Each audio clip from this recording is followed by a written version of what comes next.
Hello and welcome to the Telltale Cake, where we tell tales with cake. The definition of cake is flexible, and we try to ignore the corpses under the floorboards, particularly when we're talking about children's books.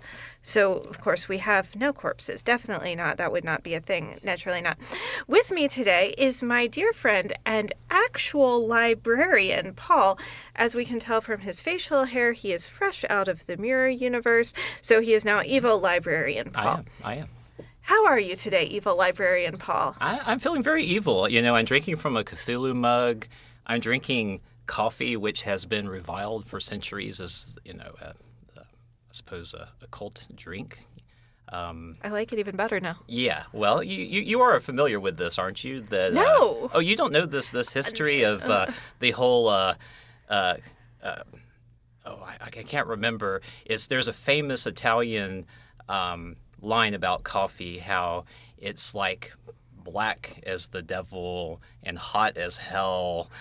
You have never heard this. I have never heard this. I don't want to misquote it, and I think I got that part right. I'll leave it up to you to look that up. But coffee is quite a mix.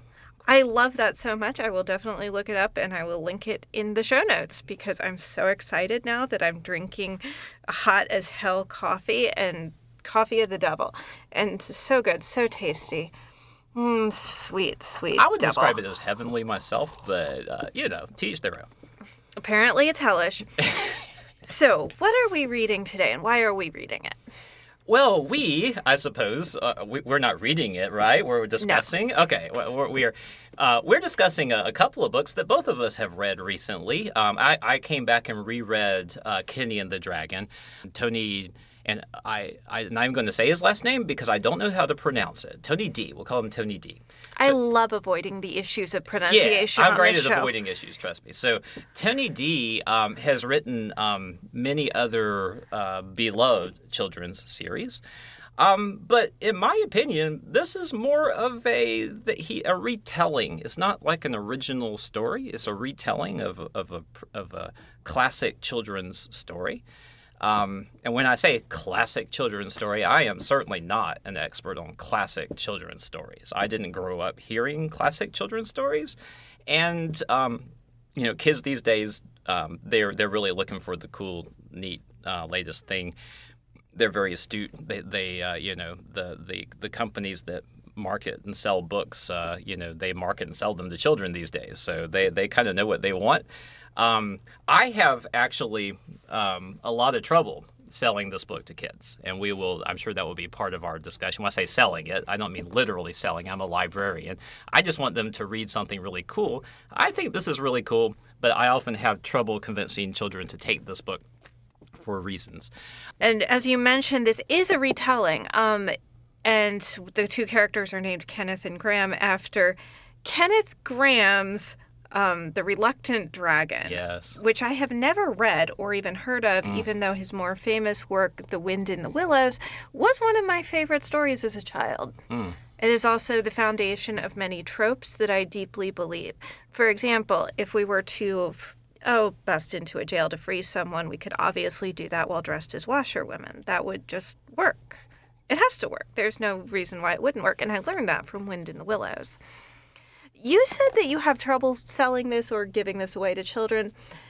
If we judge this by its cover, which obviously we do, I am immediately interested in this because there's a dragon and there's a penny farthing. And I actually looked into getting a penny farthing. Turns out they're kind of expensive. I'll bet. Because they are not mass-produced, because they are very unsafe and stupid. But I really want to ride a penny farthing to the grocery store in a top hat and tails. Absolutely. So why is it... Stylish. Right? It would be so great. Why do you think that children are not as inclined to pick this up? I think there are a couple of reasons. One is the typeface. The typeface screams ancient book that your grandmother absolutely loves. I'm talking about the cover typeface. Oh, the cover one, yeah. I'm strictly talking about the cover at this point. Right. I think that's one reason. Another reason is that if I tell them, oh, I have a book that has the most amazing dragon, you're going to love the dragon in this book, and then I hand it to them and they see this smiling kind of grandfatherly looking character, it doesn't match the concept of children that children have of dragons. So dragons, I think, have to be fiercer. They could be friendly, but they have to at least look mean. And this dragon does not look mean. In fact, this dragon is not mean. But again, I think this is the conflict that these publication companies have because, after all, they're the ones who have to try to sell the book. And if they don't sell the book, they're going to lose money. They've already paid the author for his job. So they try to put a cover on there that will sell the book. And I think that this cover does sell it to somebody like you. Yes. Okay. It just doesn't sell it. It makes it hard for me to sell it to that child who would absolutely love it. So I kind of wish that they had done 2 versions of this book. That would be great in terms of the cover. I will say that the author traditionally has no control, 0 control over the cover of their book. Right. So I seriously doubt that Tony D intentionally created like this. I think this Tony D, considering what he's done in the field of children's literature, would love nothing more than putting this into the hands of as many children as would read it. And I will say that when children actually do read this, I think that the reaction tends to be very positive. I think the children do like it. It's a gentle story. And I think it works well. It has there's enough scariness or tension about what's going to happen that's set up in the book, and the tension is set up from the very beginning.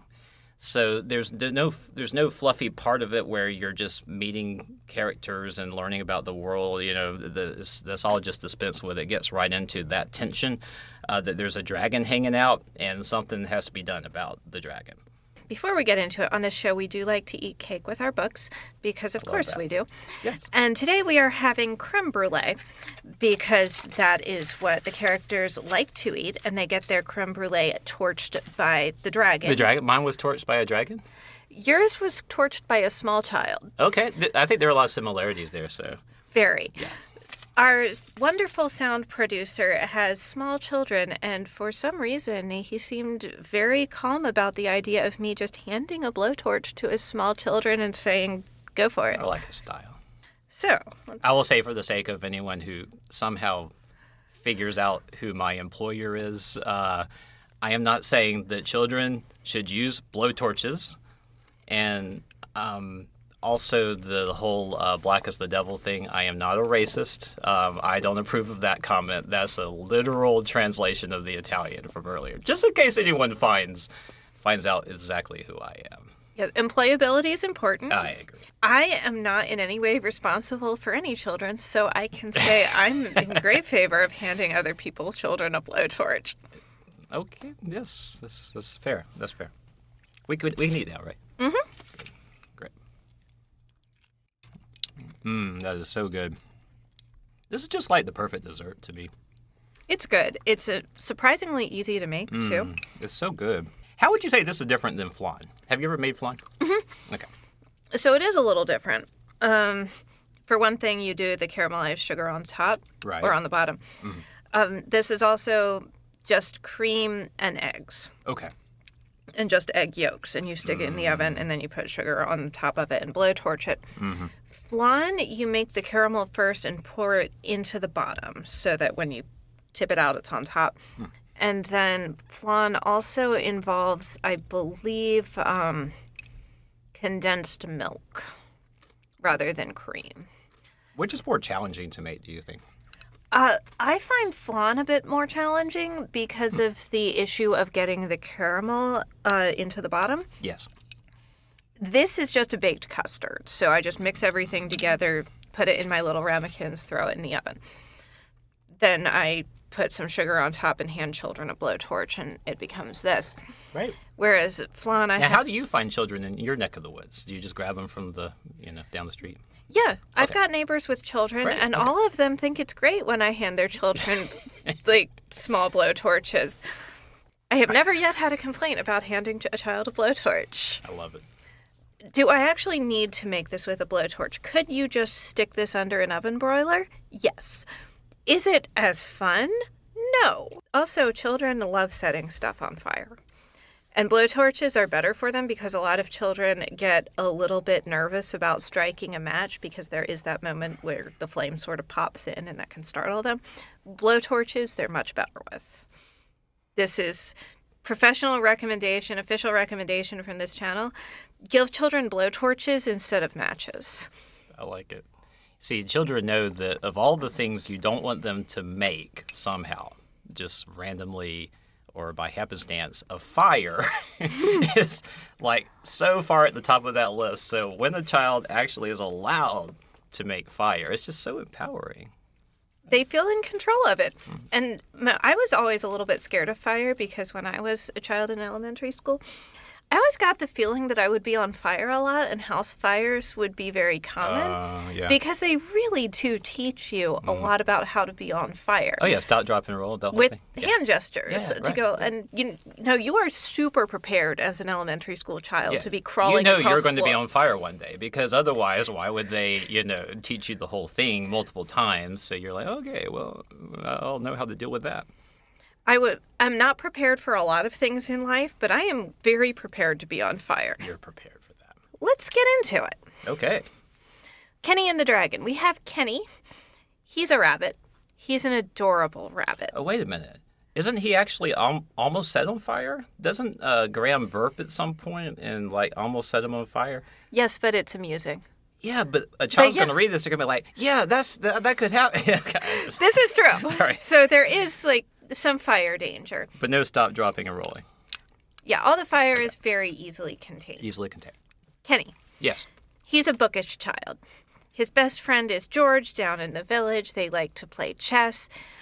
George is a bookseller, but he lets Kenny just borrow books. So he's sort of like a librarian. Yes. Because librarians are the best people because they're like reverse dragons. They have a hoard, but they keep trying to get you to take stuff out of their hoard. Interesting. It reverse dragons. Yeah, you want children to take this out of your hoard more. It's true. But it must be returned. Yes, so you can give it to other children. Yes, but then it must be returned. And then eventually wears out and I have to purchase another copy, right? Yep. Yeah, I agree. Yeah. Librarians are not all about we're not holders of the books. We're trying to get them into the hands of children. So yeah, I guess that is kind of reverse dragon, isn't it? Dragon, I guess not reversed in terms of, I think dragons are known as being a little bit counter-cultural, just their job is a little different than everybody else's job. And I feel like that as a librarian. I know that there's a famous book also called The Library Dragon by Carmen Didi, wonderful storyteller and author. And I think she's in charge of, or was recently in charge of Peachtree Publishing Company in Atlanta. And her most famous book is called The Library Dragon. And so sometimes we're depicted as dragons. But I agree that, in a certain sense, we're kind of like anti-dragons. Mm-hmm. You're giving your hoard away, temporarily. Yeah, temporarily. Kenny's got a good life. He's living in a village. He's got a great mother and father. One day, Kenny's father comes running in. There's a dragon. It's just sort of taken up residence on the neighboring hill, which is very scary because, of course, they've read all the books. They know that dragons are scary. Dragons burn all the sheep and burn everything and eat everything. That's what the book says. It is what the book says. And you trust everything books say. Believe everything you read, right? If it weren't true, they wouldn't be allowed to publish Right, it. exactly. Kenny is all fired up. He wants to go do battle with the dragon, but his mother makes him do his homework first, which is kind of a bummer. Yeah. But eventually, he gets finished with his homework, gets dressed in all his armor, which are his mother's pots and pans, and goes off to face the dragon. Bravely. Very bravely. And he finds out that the dragon is a little bit bigger than the book had depicted. Maybe a lot bigger. Yeah. It's kind of intimidating. And the dragon notices him. And the dragon asks him a question. Have you brought me any dinner? After all, he's shown up with all these pots and pans. It's a reasonable question. Yeah, it is. And it's a terrifying question, too, when the dragon looks at you, who could be dinner, and you're like, did you bring dinner? Or maybe you might be dinner. That's the kind of the subtext there, right? But they have a lovely conversation, and it turns out that the dragon wants to see this book that's talking about how terrifying he is. And this is just the start of a beautiful friendship instead of a beautiful battle. Yes. Kenny and the dragon, whose name is Grahame, like the cracker, just have a lot in common. They both like to read books. They both critique the book on dragons and talk about how inaccurate it is. They also like to read Beowulf together and talk about how Beowulf has an anger management problem, which I tend to agree with. And I really like Beowulf, but the man could have stood to chill. And Kenny also introduces his parents to the dragon.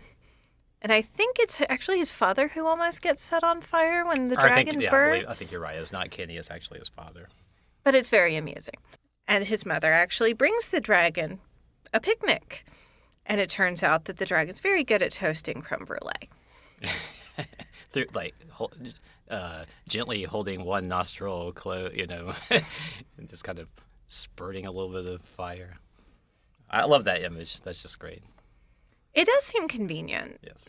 Because children are not necessarily always good with things like blowtorches, so having a dragon could be nice. Yeah.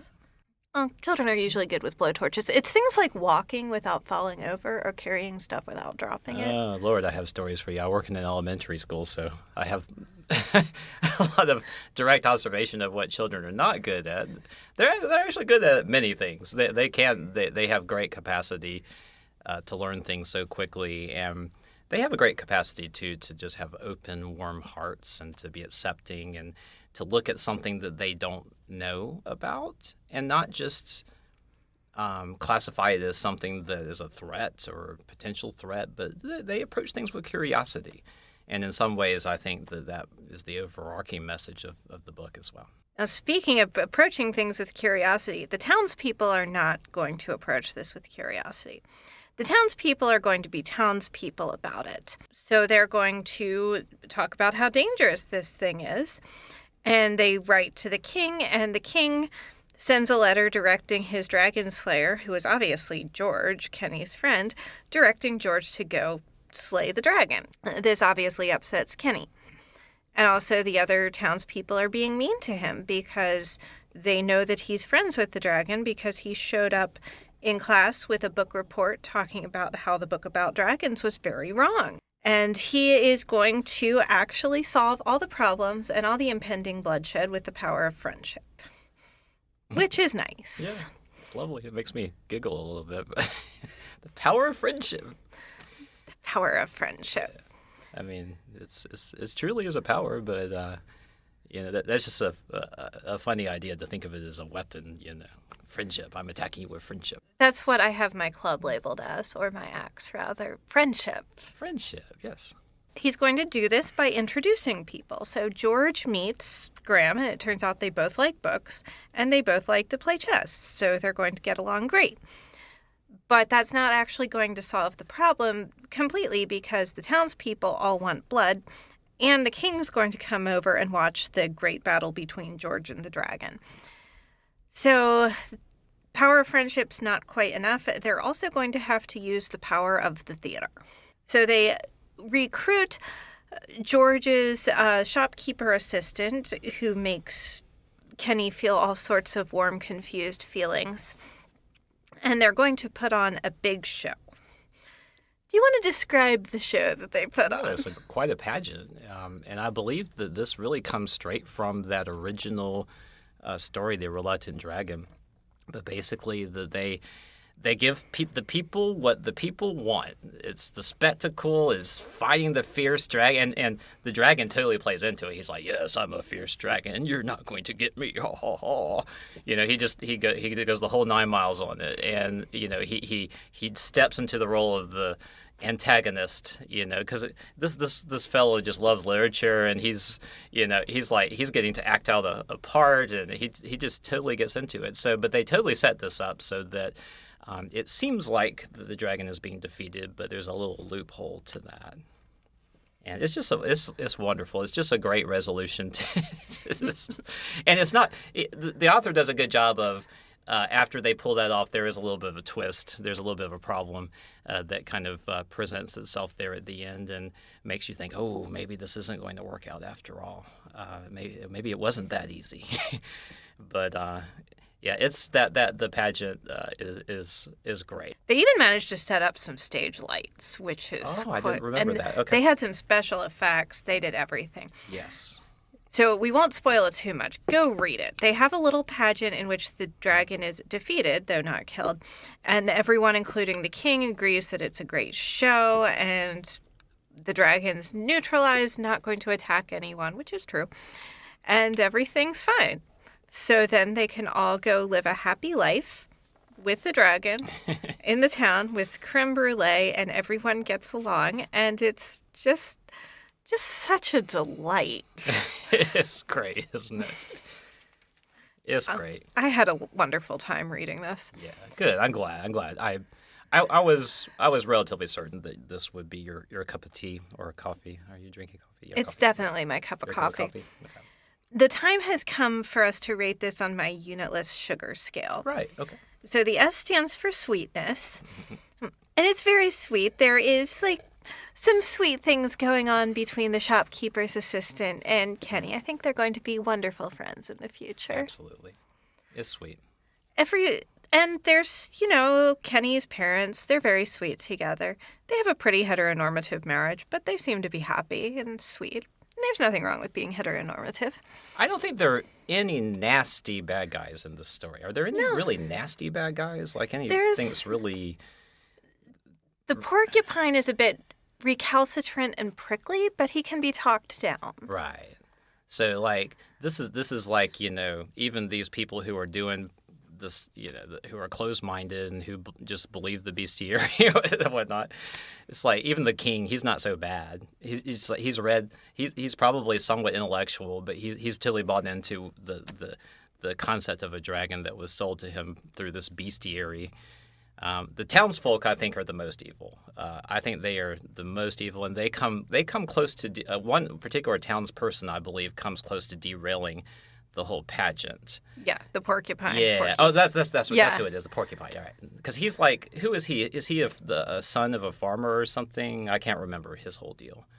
He's just big and angry and stuff. But yeah, his actual kid was sort of a bully, but enjoyed the pageant so much that he talks his dad down. Ah, okay. Uniqueness is what the U stands for. It's not particularly unique. It's an actual retelling, in fact. I'm not mad at it. I enjoyed it. I think in this day and age, the story is not. But I think part of the reason is because it's based on the Reluctant Dragon. The Reluctant Dragon is considered to be the prototype of stories where the dragon's actually a sympathetic character. So I think that the Reluctant Dragon that this is based on was unique and probably was one of the very first stories that really put out a concept of a dragon like this. But so I think that's for me, like as far as how I would rate that, that's just the tricky part of it because it's so close to the Reluctant Dragon, it's so very similar. So I don't know if I'm rating which of the stories I'm rating, but But the reason why this is not unique is because of that story being unique, the original story being a bit unique for its time. I really want to read The Reluctant Dragon now because I never read that. In fact, I never heard of it until now, but I'm very interested. I didn't before. I did a little research before the podcast, and I haven't actually read it, but I found a cartoon adaptation which predates this book. So I'm relatively sure that it's not based on this book, but rather on the original story called The Reluctant Dragon. And actually in my notes, that I don't know if I sent you a copy of them, but in my notes I have a link there for that YouTube video. But it's cute. It's actually cute. The animation is terrible. It's from the 1940s, I guess. But the depiction of that dragon, you can see those parallels, and I think it pretty much follows the same story. All right, I will link that as well. I'm not very excited about that. Great. The G stands for gender. We have the shopkeeper's assistant who has a name that I'm blanking on at this second, but I'm going to look it up. Charlotte. That's Charlotte.